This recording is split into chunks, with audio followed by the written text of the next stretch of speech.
Welcome to the Corporate Director Podcast, where we discuss the experiences and ideas behind what's working in corporate board governance in our digital tech-fueled world. Here, you'll discover new insights from corporate leaders and governance researchers with compelling stories about corporate governance, strategy, board culture, risk management, digital transformation, and more. Hi, everybody, and welcome back to the Corporate Director Podcast, the voice of modern governance. My name is Dottie Schindlinger, Executive Director of the Diligent Institute, and I'm joined once again by my fantabulous co-host, Megan Day, Strategy Leader here at Diligent. Megan, how are you staying warm today? We're in the throes of it, Dottie. But I'm staying warm by all of the exciting stuff happening here at Diligent Corporation. Oh, that's a great segue, Megan. Well done. Yeah, honestly, it's been an exciting time here in the Diligent HQ. So do you want to share the happy news with our audience? Yeah, I mean, we have a ton of stuff going on, and we'll get into why that actually matters to our listeners here in a minute. But I'm super stoked because we have been named a leader in the recently released Gartner Magic Quadrant report that covers governance, risk, and compliance. And I mean, this is huge for us, and I think a true testament to how we've been working to embed AI innovation directly into our platform. I think it's exciting too, Megan, because, I wonder if a lot of our listeners are like, wait a minute, you guys are governance, risk, and compliance. Aren't you just a board platform? And that is true. Diligent has really grown and expanded over the last, 5-6 years to focus on providing kind of end-to-end service across governance, risk, audit, compliance, ethics, kind of the whole gamut of things. And it's kind of nice to get a little attaboy for that work. It's nice to see us getting some plaudits for all this hard work. Absolutely. Absolutely. And that includes some great work that we're doing on the board side of the house, and it includes our Govern AI, which helps build board presentations. It helps you scan for risky legal language or things that maybe shouldn't be in your board deck. And it helps you generate minutes at the click of a button. So it's really cool. And we really believe it's moving the needle for organizations around the world. That's awesome. And so one other thing just to mention, often Gartner charges a fair amount of money for their reports. This one you can get for free. There's a complimentary version available. We'll put a link to that on the podcast page so you can find it easily. And hopefully you'll enjoy giving it a read. Even if you don't care, please read it anyway. Well, we're excited about it. And I feel like it's a good segue too, Dottie, to all of your travels this fall. You have been diligently wearing your Diligent spokesperson hat and have been out and about talking to board members and governance professionals about what's top of mind for them. It's been a really hectic but very, very exciting fall, Megan, because you're right. I don't even know how many events I've gone to since, the beginning of September, but it's been a lot. And one of the ones, I don't know that we had a chance to really talk about this, but at the end of October, we had a great event with customers called Connections. And I led a group of breakout sessions that we called the Elevate Leadership Summit. And that was really for public and private company directors and C-level leaders.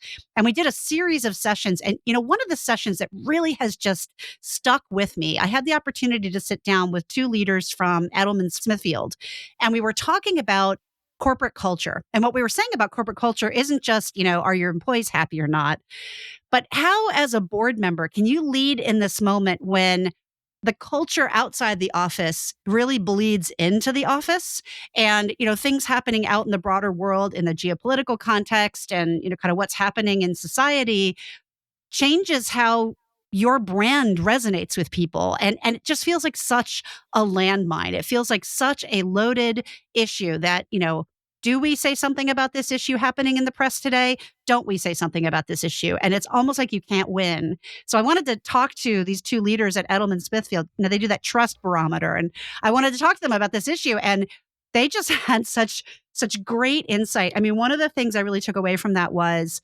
you have to just be so clear on what your company stands for and just be so true to that and just do that with some courage these days. And I thought, gosh, this is just hard. This is just so hard. It goes back into the bucket of reasons I'm glad I'm not on a public company board right now, honestly. It's just a hard job, Megan. No, I completely agree. And it's one, I think, in the face of all of these discussions around AI. I mean, hey, we're touting our AI excellence here at Diligent just moments before this conversation. And how do you keep an organizational culture in the face of just so much rapid change and uncertainty too. Yeah, exactly. Well, and so it's a good segue for why I wanted to have a conversation with our guest for today, Bree Groff. So I got to know Bree when Diligent hired a company called SY Partners to come in and help Diligent with our new employee onboarding process. We felt like it really could be improved, it could be shored up. And I was just kind of blown away by this company and the work that they did. Fast forward to a couple months ago when Bree Groff, who was one of the people I got to know through that process, wrote a book called Today Was Fun, a book about work, in parentheses, seriously. And I thought, oh, what a fun title. Let me check this out. And I started to read it and I just was floored. It is such a good read. And it's really all about how do we think differently about culture in the workplace? How do we think differently about making the employee experience satisfying from start to finish? And why does that matter to the bottom line? And so after I read the book, I reached out to her and said, I think I want you to come on our podcast and talk about why directors should care about your book. So I hope you'll all indulge me. She's a great interview. It's a fabulous book and definitely a great read for the holidays. I mean, it's a fun read. It's got great stories in it, but it's also so relatable and so important in this moment when everything is upside down and topsy-turvy. How do we just help make sure that our corporate cultures are strong and going in a positive direction and why that matters so much to profitability? So let's give it a listen, Megan. I'm eager to hear what you think. Awesome.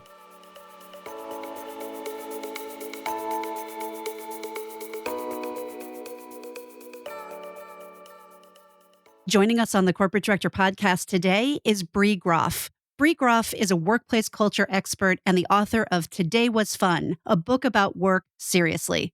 She has spent her career guiding executives at companies such as Google, Calvin Klein, Microsoft, Target, and Hilton through periods of complex change. She's a senior advisor to the global consultancy SY Partners and previously served as the CEO of Nobel Collective. Bree, thank you so much for joining me on the show. Oh, Dottie, thank you for having me.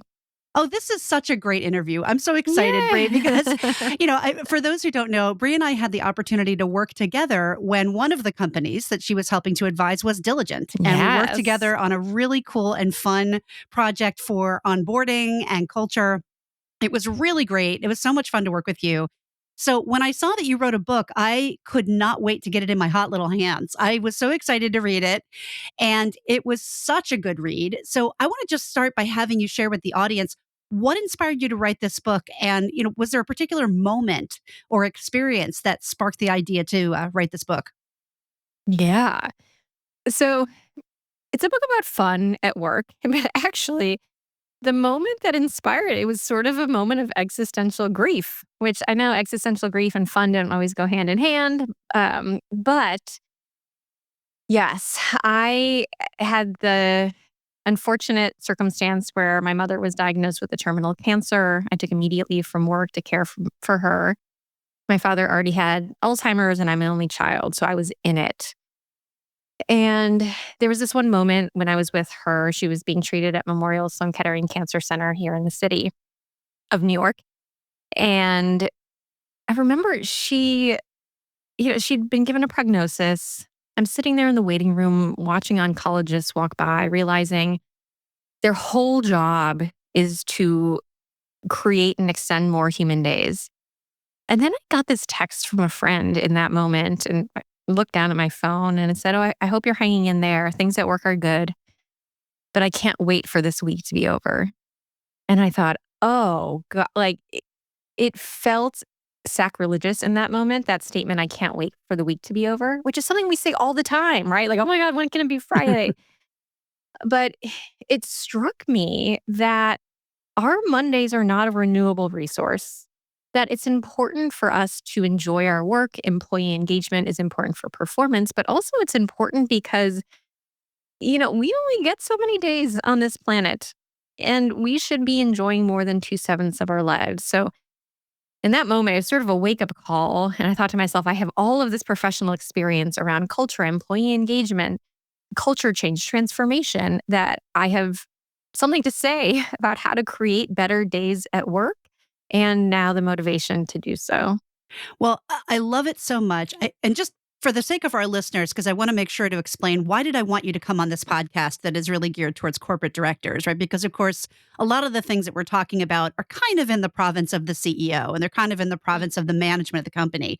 But truthfully, when I talk to directors, one of the things they find the hardest to get their arms around is corporate culture. And they know that when it goes bad, it can absolutely derail everything. It can stop whatever plans they have in their tracks.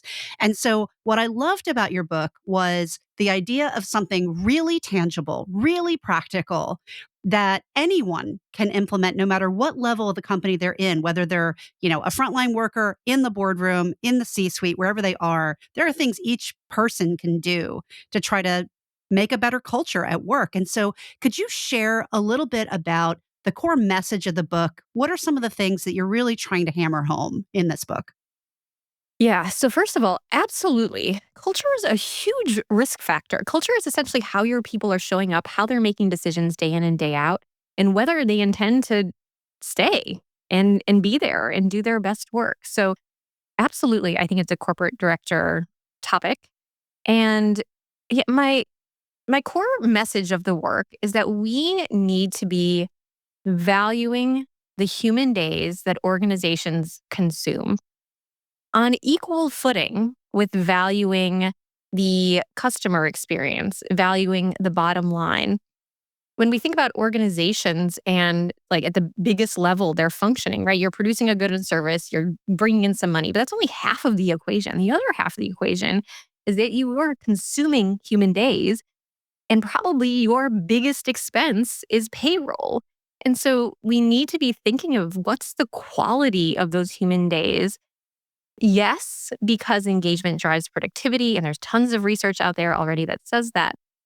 But also, I would argue at a very existential level. And when I think about board members as sort of like the fairy godmothers and gods of the organizations, like those wiser souls, I would hope that they're thinking about, are we consuming those human days responsibly? Are we good stewards of those thousands, millions of days? Or are people merely making it through the week? Are they wishing away those days? And to me, that's a legacy question, right? Like that is above and beyond we are making our numbers this quarter. That is, have I contributed in a positive way to this organization and beyond that to our society such that we have created decent work that actually uplifts not only our people but our society? So, Bree, I want to unpack a couple of things that you said a little bit here because it's so good, and I want to really get to the essence of it. But make the case for corporate directors of why should they care whether or not their employees are having fun at work? Why is that an important thing to keep an eye out for? Oh, about 10,000 different reasons. Maybe I'll just start with when you're having fun at work, you are doing better work. And there's so many ways to justify this. Gallup has amazing data on this front. Having a best friend at work is highly correlated with business outcomes, safety, retention, things like inventory control, go figure. So there's the business case to be made of fun at work, friendship at work drives business outcomes. There's also the case of having fun at work promotes creativity. When I think of innovation, that's sort of like corporate sponsored mischief, right? Like you're trying something that subverts some industry norms. You're doing something that you're not quite sure if it's going to work. You want people to be having fun, to be sharing ideas that are a little quirky, a little left field. You want that, or, popularized by the term psychological safety, such that they are bringing the best of their human selves to work. You also want it to be so because cultures where people feel seen, that they are having fun with their colleagues, are also cultures that can talk openly, right? I would imagine the biggest monster under the bed for a corporate director is what nefarious things are happening that I can't see, that are not being talked about. Because that, right, is just lawsuits or, or a downfall of a company waiting to happen. Companies where people feel like I can laugh, I can be myself, I can share when I feel nervous about something and it's okay. Those are companies that air out whatever is going on such that it can be solved. And at its best, you as a corporate director are hearing about these things openly from the CEO and from the leadership team. Like, here's what's going well, here's what's not going well. What do you all think? How can you support? As opposed to, no, everything's going perfectly. I'm buttoned up. I am polished, and I don't want you to look under the bed. So, Bree, is that sort of ethos of having fun at work and really, having people bring their whole selves, their joyous selves to work? Whose job is that? Is that the CEO? Is it the CEO, the board? Is it everyone in the company? Like, how does that happen? Is it from the top down, from the bottom up, from the middle out? How do you do this? So it's always best done from the top down because that's where the power is, right? So at best, if I could paint the picture, when you're in the boardroom, you're having fun. Like the board member, like they like each other, right? They respect each other. You can have a laugh. You can, Sometimes. yeah. I said at best. At best, yeah. Fair, At best, fair. right? Yeah. At best, you're realizing that even in a crisis, you can still laugh. Someone said to me recently, grieving people can still share a joke. And even organizations who are going through hard times can still laugh with each other. And I would argue that's so important. So when you imagine that boardroom and people are human and open and understanding, empathetic, all while, yes, you've got your fiduciary responsibilities and your all of that in place, of course. But that also contributes to a leadership team and a CEO that feels safe enough to be a human, to laugh, to enjoy themselves, to sort of dial down the pressure and the temperature. And then in true fashion, the culture is often stemmed from power. When people see that happening, they feel more comfortable doing that themselves. All that said, what I always say, if that's not the case at your organization, you can still make that true for your small team. So I know those people listening to it are the ones at the top, but no matter the case, even in the show, The Office, where you're selling paper, there's no purpose or meaning at work for miles, you've got corporate up there, they're still having their own fun. It's important to do simply because it's our days. And so if I choose to see my day as valuable and important for me to laugh a few times a day, I can always make that true for myself.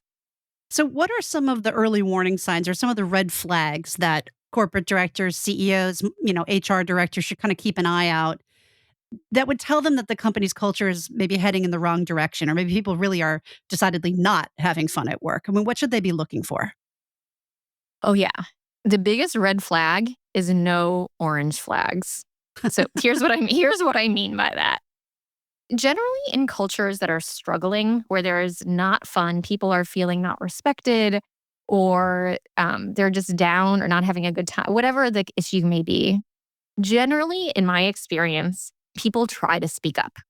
They do that first. So you'll see that on employee surveys. You'll see this maybe in meetings, in anonymous all hands question banks. People will try because generally people want to do a good job. They want to help the leaders, help them in Jerry Maguire fashion, like help me have a good, help me help you have a good day. The problem is, and that's all healthy because now you're still in it and working through it with each other. The problem happens, what I find, is that eventually if nothing changes, people stop trying. They say, okay, this is the situation I have to live with.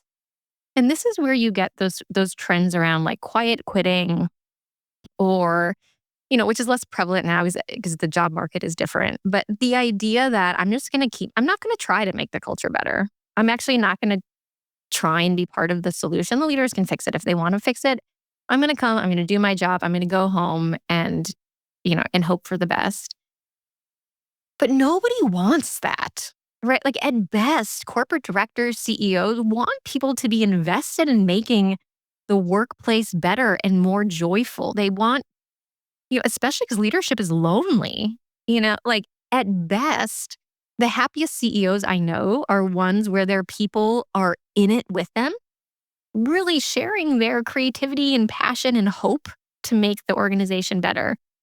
So when those orange flags start to go away, when people are no longer complaining, that's not a good sign. That's a bad sign. And so I would say as a corporate director, you should hope to be hearing from the CEO and the leadership team things that you're constantly working on, things that aren't really going well, things that people are hoping for, that you're trying to, figure out the new leave policy because this is important to people. That's all good stuff. So let's say we have a board, we've got our C-suite, they recognize things are not as healthy as they'd like. What are some of the immediate first steps they can take to try to turn things around? Yeah, the first thing you do is you talk to employees and you say things are not as healthy as we'd like. I think to treat employees, if you're following all labor laws, your employees are grown adults, who can handle bad news and are hard situations. So I think the first thing to do is that it could either be at all hands or you could sort of trickle this down through management rungs, is to say hey, we're not having fun. Did you know, I think we're all stressed out, and you wouldn't believe the way that people's shoulders will fall. I think the worst thing to do in these situations, and I think a lot of leaders' instincts, is to say we already have a strong culture. We're going to double down on our strong culture. And then it just makes people feel unseen. No, we don't have a strong culture. No, we're not having any fun. So that's the very first step. From there, I don't have enough time to go through. There's all the solutions of the world, right? You could think about, if you have hourly employees, what pay and schedules look like, to any sort of HR policies. But, the sky's the limit. But I think the very first thing to do is to be a human that can demonstrate that you care about people's fun and enjoyment. It's also something that comes out in our language as well. I can't count the number of times I've heard CEOs say after the holidays, oh, I hope you're all coming back recharged. Which really the subtext there is you're my batteries. Did you spend your week off recharging so you could do more work for me? That's a really different message from, I hope you all had a wonderful time. I hope your New Year's was great. That's a really different message. And so I'd say the first place to start is some of that internal comms. How are we talking about this openly and empathetically?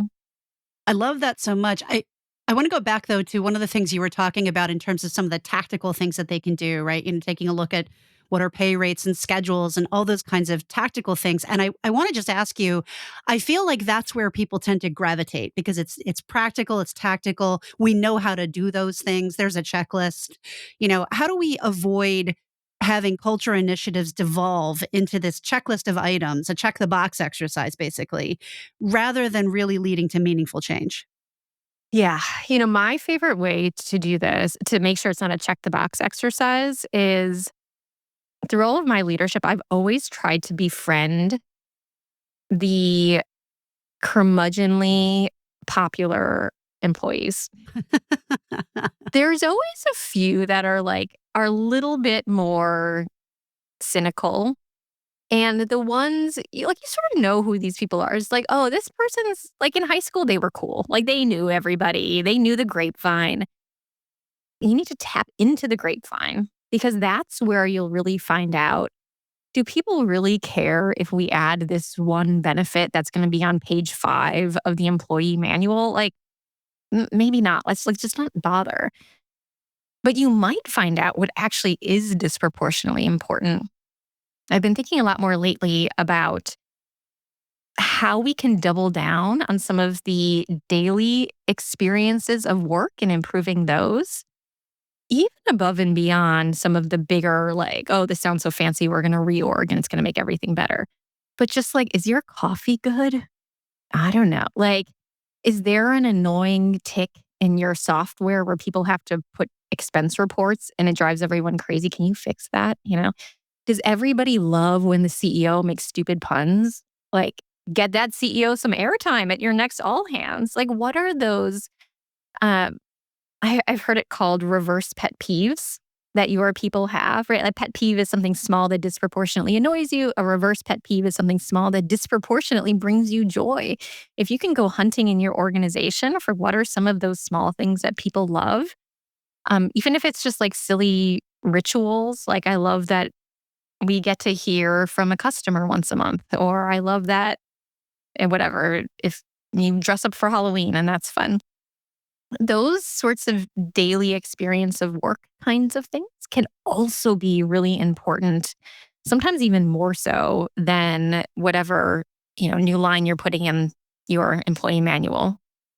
I love that. I love that so much too, because you're right. I mean, the vast majority of a employee's work life are these small things. I mean, that really is what comprises the day. It's not reading the manual. It's really the little things matter. So, what do you hope that corporate board members are going to take away if they read this book? What are the things that you want them to learn from it, and how do you envision it helping them do their jobs better? Oh, I hope to take away, what I have seen as what I consider to be the big picture. Like, yes, we're all concerned about numbers and market and volatility and AI and all of these things. But if we really zoom out and think, I don't know, did I like the way I spent my career? Did I help other people like the way they spent 1/3 of their lives? To me, it's a question of legacy. And I know, once you're at the board level, I think a lot of times people are thinking that way. Like, I've paid all my dues and done all my leadership, and now I'm in this place of stewardship of organizations. And I would hope the book inspires them that way to be thinking of those human days. So another quick, more of an example, I guess.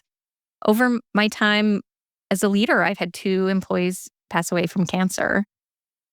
And when I think about my time as their leader, I don't care if I squeeze the most ROI out of them. It's the last thing in my mind. I'm thinking, did they like some of the days that we were working together? Did I do a good job of, giving them time to laugh and feel creative and productive and useful? Like, that's where my head goes. And so that's what I hope the book inspires. And then inside the book are 1.5 million exercises, tools. It's like a super practical book. And so I hope they'll take some of those and, if not use them themselves, pass them along to the CEO or a chief people officer and say, like, hey, have you thought of maybe try taking one of these for a spin? Well, Bree, I'm so glad you had a chance to come join us on the show and share a little bit about your book. But before we let you go, there are 3 questions that we like to ask every guest who joins us on the show.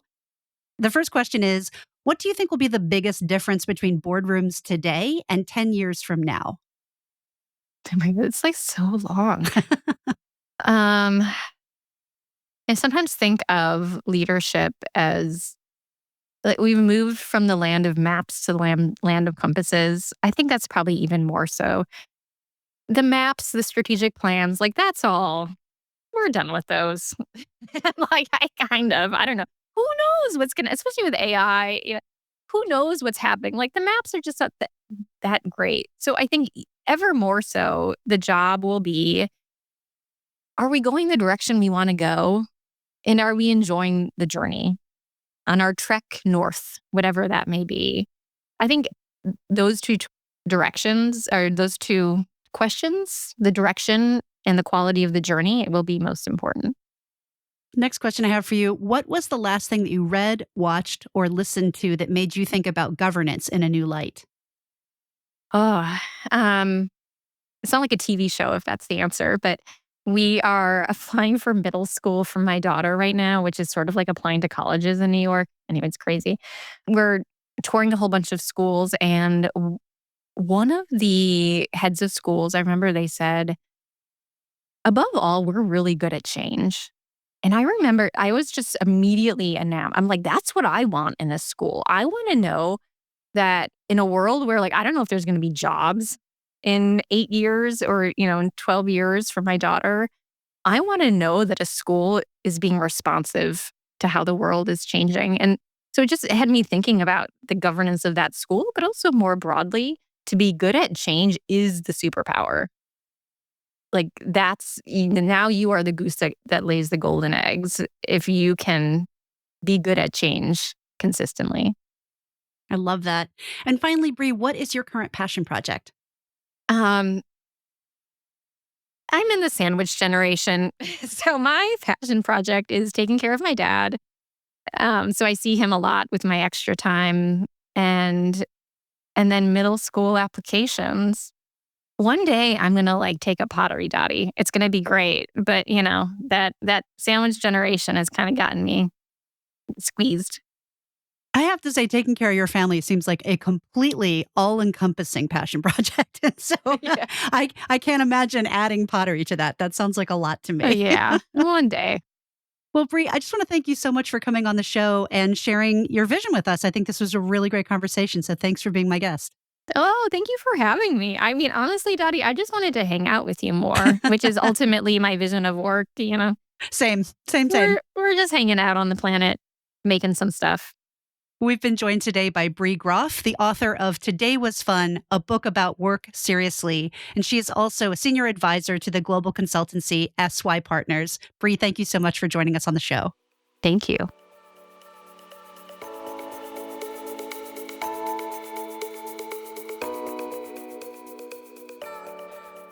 Oh, Dottie, there is a lot to unpack there. I mean, this is a topic near and dear to my heart. That is for sure. And what Bree had to say just hits home to me as your average employee, in a lot of ways. Reminds us again of what we're all doing here. It's so funny. There's so many parts of this interview that I really, really enjoyed. I mean, first of all, she's just a great interview. But one of the things that I really resonated with was, we were talking about how you can make sure culture initiatives are more than just check the box exercises. Like, what can you do? And, what actually leads to real meaningful change. And I loved your comment of try to befriend the employees who are more cynical. Like, she's like, they're the cool kids in high school. And I thought, oh my gosh, that resonated so strongly with me because I feel like I am definitely one of those annoying people where if I see you standing in the corner, I'm going to make a beeline for you and find so tell me all about you. And that resonated so strongly for me that, you never really know what's going on for someone until you ask. Yeah. And it's the kind of thing that can just be so game changing. It could just change the whole dynamic of the team. And I think, again, that's so important right now. And it's important, again, we've talked a little bit about this too, the humanity of it all. And I feel like that came out loud and clear in the early days of COVID. I feel like on those episodes of the podcast, it's probably things that we talked about every single episode. But it's been a while since we've come back to that. I think we've been caught up just generally as a society in the technological change going around us and the impact on the bottom line that's going to have, let alone all of the other sort of just general economic uncertainty. And so it is so hard to think about what's your why and why you show up every day and how that plays a part in organizational health. And Bree had such a good one-liner to describe that exact phenomenon, Megan, and it was making the transition from a land of maps to a land of compasses. Yeah, I just thought that was brilliant because it's exactly what is happening right now, right? We can't have these super detailed, down to the nth degree operational strategic plans anymore because stuff changes too frequently and they'll be meaningless. But what we can all agree on is where are we going? What is true north for us? Let's not lose sight of that. How we're going to get there might shift in real time, but let's all agree we're going this way. And I just think that is such great advice to leaders. It's a great, great thing for boards to hold their leadership teams accountable to. Does everybody in the company agree on what true north looks like? What is true north? Do we all know that we're going in the same direction? I mean, even just that one metric is helpful. Although I loved your comment about some of the questions you could ask, like, is the coffee in this office any good? Because honestly, it is the kind of question you could ask that everyone will have an answer to and just gets people talking and makes it more accessible and more humane and can definitely give you an insight on the culture of the office. It's really interesting. I love it. Yeah, really great. Well, Megan, this is our last episode before the U.S. Thanksgiving holiday. So I just want to wish you a very happy Thanksgiving. And I want to just say, I am thankful to our listeners for sticking with this show. We put them through the ringer. We punish them at times. But thank you so much for listening to the show. So I'm just so grateful that we get to keep doing this. Agree. Well, that wraps up another episode of the Corporate Director Podcast, the voice of modern governance. I'd like to say a few more special thank yous. First and foremost to our amazing culture expert, Bree Groff, podcast producers, Kira Ciccarelli, Steve Clayton, and Laura Klein, our sponsors for the show, PwC, KPMG, Wilson Sonsini, and Meridian Compensation Partners. And most especially, thank you to Diligent for continuing to sponsor this show. If you like our show, please be sure to give us a rating on your podcast player of choice. 5 stars only, please. You can also listen to our episodes and see more from Diligent Institute by going to diligent.com/resources.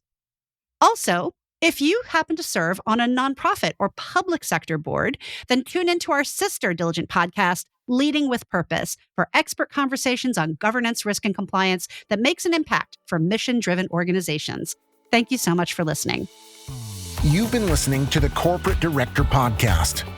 To ensure that you never miss an episode, subscribe to the show in your favorite podcast player. If you'd like to learn more about corporate governance and tools to help directors do their job better, visit www.diligent.com. Thank you so much for listening. Until next time.